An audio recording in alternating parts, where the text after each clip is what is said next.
Welcome to this program once again. On this edition of the series of lectures going on this year's Lenten season, we are going to discuss the Holy Thursday. I have the honor at this stage to welcome and introduce Reverend Father Chidibe Chukwu SJ, who is going to be the discussant on the topic. You are welcome, Father. Thank you very much.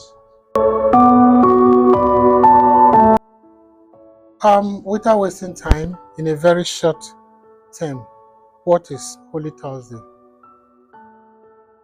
Yeah, Honey Thursday is the Thursday within the Honey Week, if I must say that. Is the first day of the Easter Triduum. And every Mass we hear something like, on the night he was betrayed. That night was the first Honey Thursday. And that night was one of the most important nights in all history. It was also a very crucial night in the life of Jesus. It was on that night that he instituted the Holy Eucharist, the new covenant in his blood. And it was also that night that he instituted the ministerial priesthood to become the ordinary ministers of the sacrament of the Holy Eucharist. And it was the same night that he gave us the new commandments to love one another, and also had that long priestly prayer. And one of the crucial intentions he prayed for that day was for the unity of his followers. That is the Holy Thursday. Okay, thank you very much. In effect, you have been able to let us also have the idea of what the day commemorates. All right, if I may ask, a number of activities actually take place on that very day. What is the relevance of the Chrism Mass that is usually held in all the Catholic cathedrals all over the world? Okay. Actually, traditionally, the Chrism Mass is held in every cathedral around the world on the Holy Thursday. But in some situations, when it becomes difficult for priest and the bishop to meet that day, they usually choose another stable day, which is always very close to the Holy Week or any other day within the Holy Week. And it is relevant. Its relevance is because we have the bishop celebrate the Chrism Mass with all the priests, and within that Mass, the Chrism oil is consecrated, and the oils of catechumens and the sick are blessed. So the concelebration between the of that Mass by the bishop, which is all the priests working in the diocese, manifests the communion between the priest and the bishop in the priesthood and ministry of Christ. So, and that also is demonstrated during the consecration of the chrism, because that is done with the bishop. It is only that time that the priests were invited to stretch their hands when the bishop is saying the consecration prayer. Beyond that, because the priest coming from different parts of the diocese, that kind of manifests that communion, that the priests are the witnesses to the bishop, and they are also his collaborators and also his helpers, and as well as his counselors. So that is what is done that day. And of course, the lay people are invited to participate in the Mass of the Chrism and also to receive the Eucharist. Okay. Again, thank you very much for the simple education you have just given to the entire viewers. I want to ask another question bordering on that same day. During the Mass of Last Supper that's usually celebrated evening on that same day in all the parishes, it is discovered that the priests usually wash the feet of some selected lay faithful at that Mass. What does that signify? Yeah, it symbolizes a kind of the demonstration of a service of charity and humanity of Christ. Christ who said in Mark chapter 10 verse 45 that he came to serve and not to be served. And he carried that on the Holy Thursday, the first Holy Thursday, by washing the feet of his apostles. And at the end, issued this new commandment to love one another. And that is demonstrated by that washing of feet. And that is why Holy Thursday actually is also called the Maundy Thursday, coming from the Latin word mandatum, which means in English mandate. Okay. Christ gave us a new mandate to love one another. That is what that washing of feet symbolizes when each time we celebrate the Holy Eucharist. You see, from your explanation now, a lot of questions are usually asked on the meaning of Mundi. And so it is clear now, and I think the viewing populace will be happy to hear that. Okay. All right, still at that same Mass, the Jesus' biblical Last Supper is acted out. What again does that teach? Yes, that kind of thing is optional, but it's very significant because it helps to drive the message home. It helps to drive the message home to the congregants, so that they will witness in a dramatic form what took place in the first Holy Thursday, so that they will be able to appreciate the significance.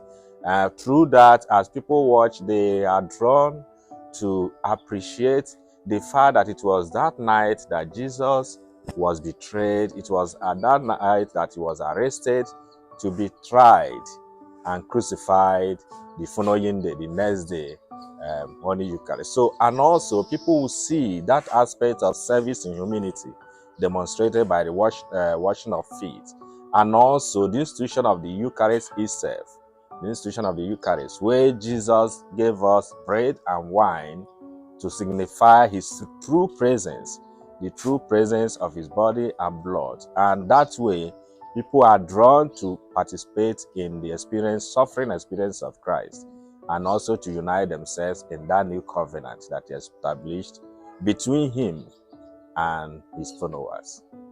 Thank you very much. From all your explanations, we have discovered that these ceremonies are not just being carried out for ceremony's sake. Yes. Since they are serious events, in all this, what then are the obligations of the faithful on that very day? Yes, the obligation to participate. And the hope is not just that they fulfill obligations. The obligation, the faithful are encouraged, like I mentioned before, to participate in the celebration of the Chrism Mass, where they witness that unity, that communion existing between the bishop and the priest. And they also witness the renewal of the priestly oath, the solemn priestly oath, by all the priests, and to manifest that common unity. And at that day, the priests, by renewing that, celebrate their feast day, because it's actually the feast day of all priests, as the day the ministerial priesthood of Christ was instituted.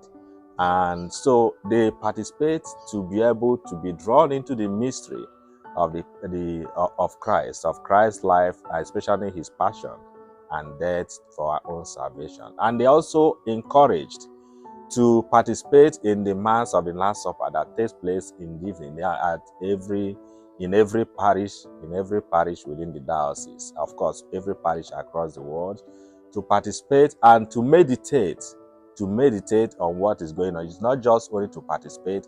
Active participation, full participation requires that they meditate on what goes on there. And at the end of the Mass, they are invited to spend some time, a stable period of time, in adoration of the Blessed Sacrament, in the church during that night of the Holy Thursday. All these are to draw them to be able to immerse themselves in the mystery that is being unfolded before them. Jesus invited his disciples to spend at least an hour when he was in the Garden of Gethsemane. So when the lay faithful, of course, the faithful, not just the lay faithful, sit and worship and adore the Blessed Sacrament, they remember that time. And of course, that is why I usually recommended that the Gospel of John, especially from chapter 13 to 17, that describes the event of the Holy Thursday, is read and meditated while the people wait in adoration before the Blessed Sacrament. So those three activities are the major ones they are obliged, obligated to participate in. But like I said, the hope is not just that they go through the celebration to fulfill that obligation, but also to be able to derive fruit from what they participate in. Thank you very much for this knowledge you have impacted in us. I want to ask, what take-home message do you have for the viewers? Okay, I've already said that the hope in this issuing this obligation and inviting the lay faithful to participate in the activities of the Holy Thursday doesn't just end in the being physically present. Yeah, so there are certain things. The first one, the most important thing that Jesus did that day is giving us the sacrament of his body and blood. And the church calls that the Eucharist, the thanksgiving, because Jesus gave thanks. Jesus gave thanks. We owe God our thanksgiving. So it's a time to be able to examine ourselves to see how thankful are we to God, how grateful are we to God for what God does for us, especially coming to give us another opportunity to experience life. That is the first one, to do what Jesus did, to give thanks to God, because God merits our thanksgiving. The second one is the new commandment of love.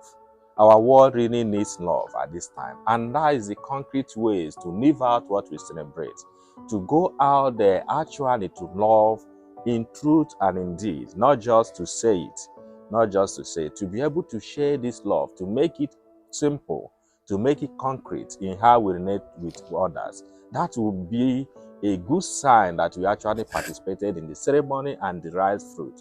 And the other one is that humble service, service of charity, to participate in what Jesus did. Jesus came not to be served, but to serve. So it's something inviting us when we participate in this mystery to go out there to serve others, to demonstrate humility, to give charity, and to be like Jesus. And the fourth one I will recommend is the fact that Jesus took time to say a very long prayer. And that prayer has been theologically characterized as the priestly prayer of Christ. And one of the main intentions that Jesus prayed for many intentions. He prayed for himself, he prayed for his immediate followers, the apostles, and he prayed for all those who will be converted. And he prayed so different things. God protect them and others. But one of the crucial intentions he prayed for is unity.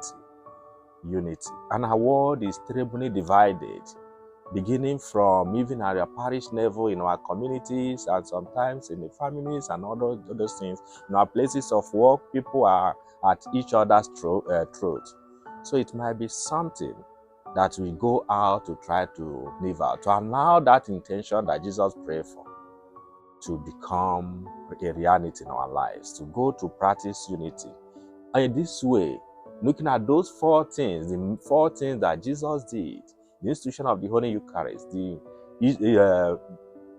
giving of the new commandment, the washing of feet, and also the prayer for unity of his believers.